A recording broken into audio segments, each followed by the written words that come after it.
প্রচারপত্র দেওয়ার কি আছে আজকে? আপনি দেখছেন না, পুরো একটা লিস্ট ধরিয়ে দিয়েছে। কে তো প্রচারপত্র দেওয়ার কথা না, আপনারা কি দিচ্ছেন? এটা প্রচারপত্র না, এটা জাস্ট প্যানেল নাম্বারগুলো জাস্ট মনে রাখার জন্য। যদি কেউ ফেলে দিতে চায় সেক্ষেত্রে ফেলে দিতে পারবে। আমরা এখানে ভোট চাচ্ছিলাম, অন্য কিছু চাচ্ছি এখানে না। তো সবার নাম ছবি দেয়া, তাহলে তো এটা তো প্রচার না। এটা প্রচার কিভাবে? জাস্ট হচ্ছে নাম্বারগুলো যদি ভোট চাওয়া। আপনি কি করে এনশিওর করবেন যে এতগুলো মানুষ ভোট দিবে, এতগুলো নাম্বারটা মনে রাখতে পারবে? অবশ্যই সেটা আপনি তো, এটা প্রচারপত্র তো দেওয়ার নিয়ম না। ভাই আপনারা কি দিচ্ছেন আজকে? কি এগুলো দেওয়ার কথা? মানে প্রচারণা কি আজকে চলার কথা? আপনি কি দিচ্ছেন দেখে? ব্যক্তিগত ক্লাস হচ্ছে জাস্ট যদি ফেলে দিতে চায়। আচ্ছা, আপনার কোন প্যানেলের ইয়া দিচ্ছেন?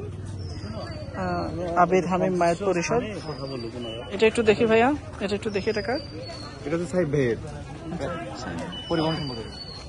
কিন্তু আপনাদেরকে আচরণবিধির বিষয়ে বা প্রচারণা যে দুদিন আগ থেকে বন্ধ হয়েছে, লঙ্ঘন হওয়ার মতো কোনো কাজ হতো তাহলে আমি করতে পারতাম না। কেউ না কেউ এসে ভালো হতে দেখতো না।